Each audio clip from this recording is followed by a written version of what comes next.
semuanya, perkenalkan nama saya Andi Sebiana dengan NIM 232180131 dari Prodi Pendidikan Guru Sekolah Dasar Universitas Muhammadiyah Purworejo.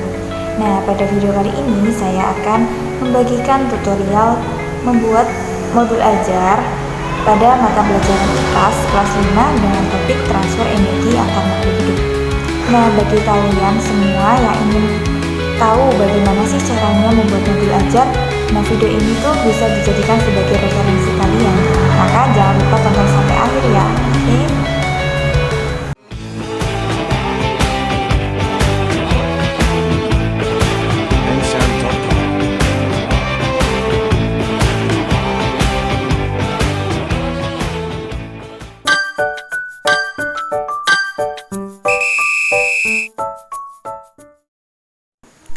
Oke teman-teman, langsung saja pertama kita siapkan untuk cover modul ajarnya. Ini mata pelajaran IPAS kelas 5 topik transfer energi antar makhluk hidup. Ya, alasan saya mengambil mapel ini karena saya suka dengan mata pelajaran IPAS. Begitu. Nah, ini untuk desain covernya saya edit di Canva. Nah, selanjutnya kita bisa siapkan untuk tabel komponen modul ajarnya. Oh iya, untuk buku rujukannya saya mengambil di buku panduan guru IPAS kelas 5. Ini bisa diunduh di CB ya teman-teman. Nah, untuk bagian yang pertama ini ada informasi umum. Yang pertama, identitas modulnya. Pada bagian penyusun diisikan dengan nama masing-masing. Kemudian untuk instansinya bisa diisikan dengan instansi masing-masing juga, SD mana. Contohnya ini di SD Negeri 2 Cangkrep Lor. Nah, kemudian untuk tahun penyusunannya tahun 2025 ya. Jenjang sekolahnya SD, kemudian untuk mata pelajarannya tadi IPAS. Fase atau kelasnya yaitu fase C karena kelas 5. Temanya yaitu babnya berapa? Bab 2, temanya itu harmoni dalam ekosistem.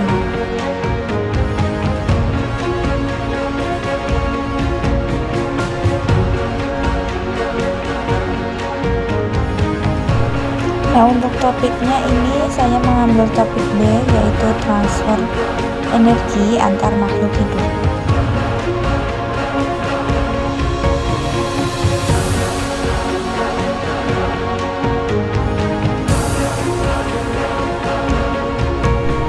Nah, untuk alokasi waktunya berapa ini bisa dilihat di buku tadi ya, di buku panduan guru. Ini alokasi waktunya 6 JP yaitu 6 kali 35 menit.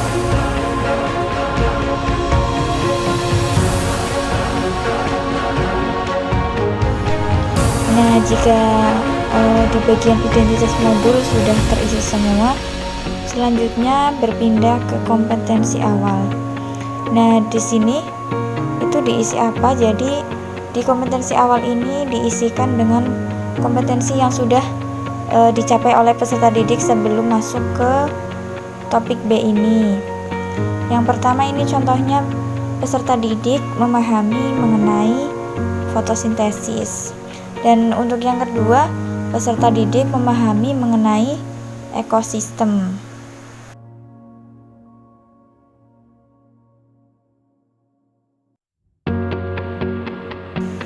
Selanjutnya di bagian profil pelajar Pancasila.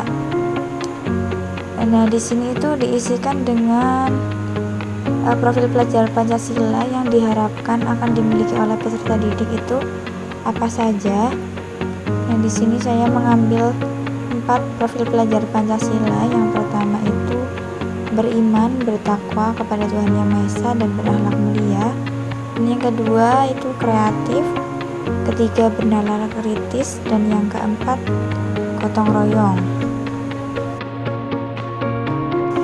Nah, komponen selanjutnya ada sarana dan prasarana.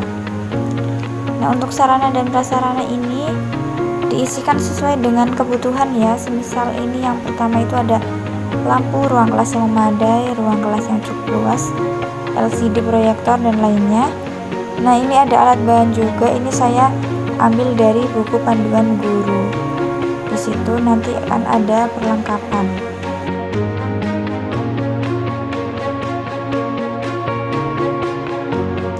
Nah, tadi untuk alat dan bahannya saya ambil di bagian perlengkapan yang ada di buku panduan guru, tinggal dikopas saja.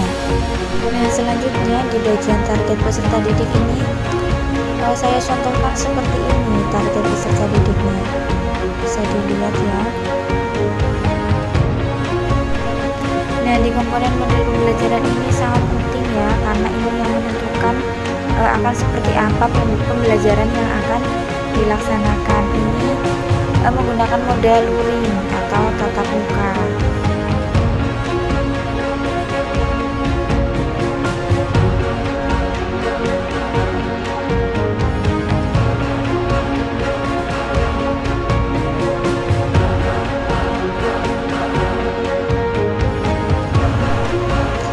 Nah, di model pembelajarannya ini saya mengambil model pembelajaran kooperatif tipe TPS. Apa itu? TPS yaitu Think, Pair, Share. Jadi nanti peserta didik diharapkan dapat memenuhi 3 aspek ini. Yang pertama yaitu Think, mendorong peserta didik untuk berpikir kritis. Kemudian yang kedua Pair, yaitu seperti ada diskusi. Dan yang terakhir itu Share, artinya mereka membagikan atau mempresentasikan hasil diskusi mereka.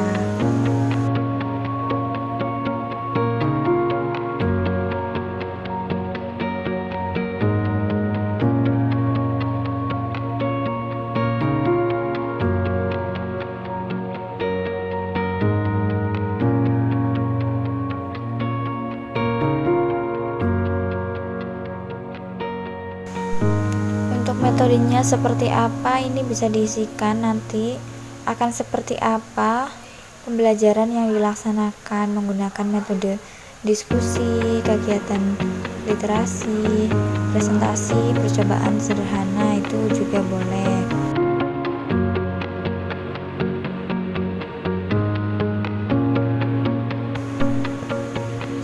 Nah, di metode pendekatan itu seperti apa? Jadi pendekatan yang akan diambil itu menggunakan pendekatan saintifik dan pendekatan tipek.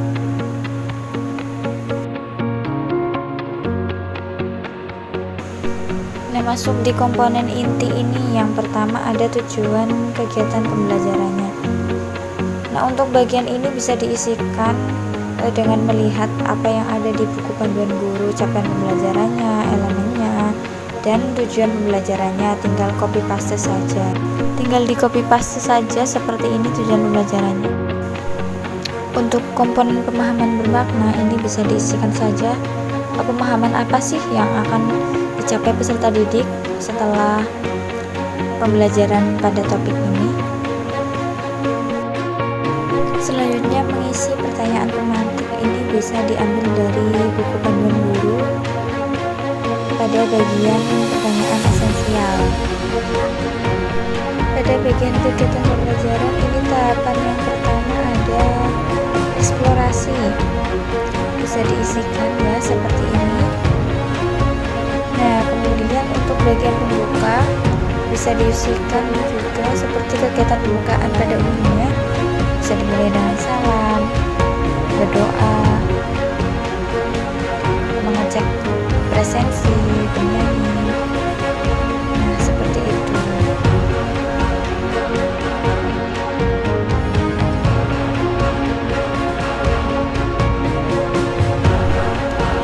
Kalau di bagian inti ini berarti disesuaikan dengan metode pembelajaran tadi ya. Tadi kan mengambil metode tipe TPS, yaitu Think, Pair, Share. Berarti disesuaikan saja nanti ada bagiannya, pairnya, sama yang terakhir Share juga.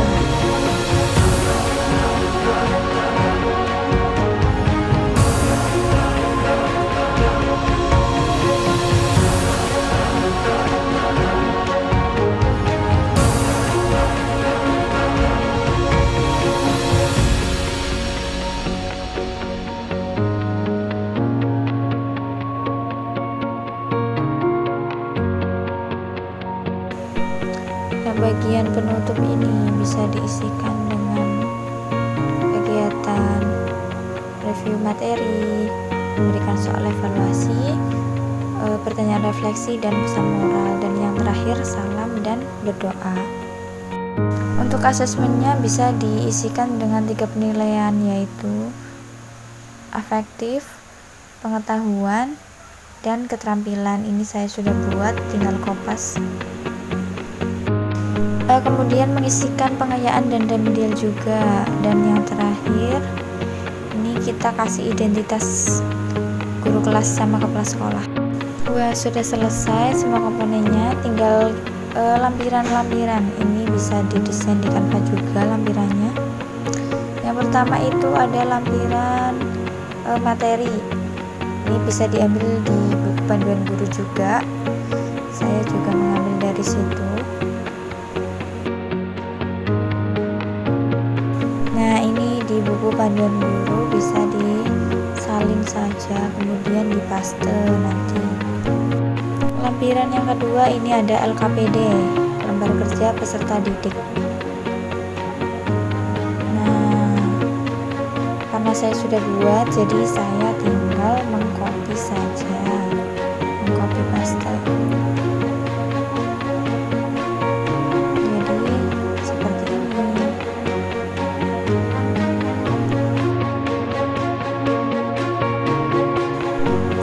Referensi bacaan guru ini bisa menggunakan buku panduan guru sama buku siswa juga.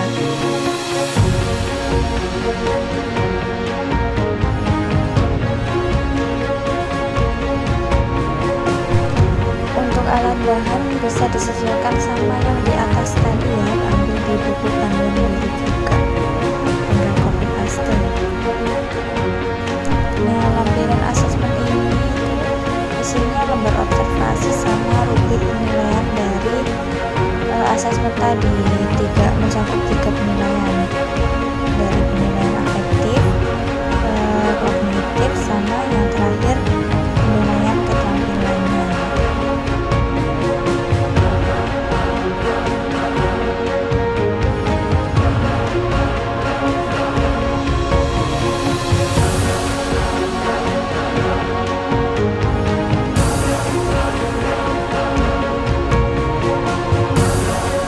Untuk glosariumnya itu isikan dengan istilah atau kata-kata penting.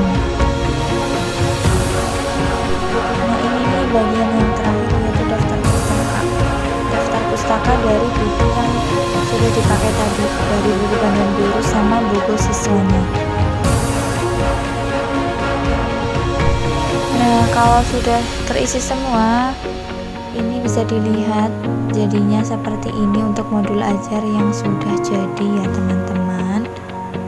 Wow, bagus banget.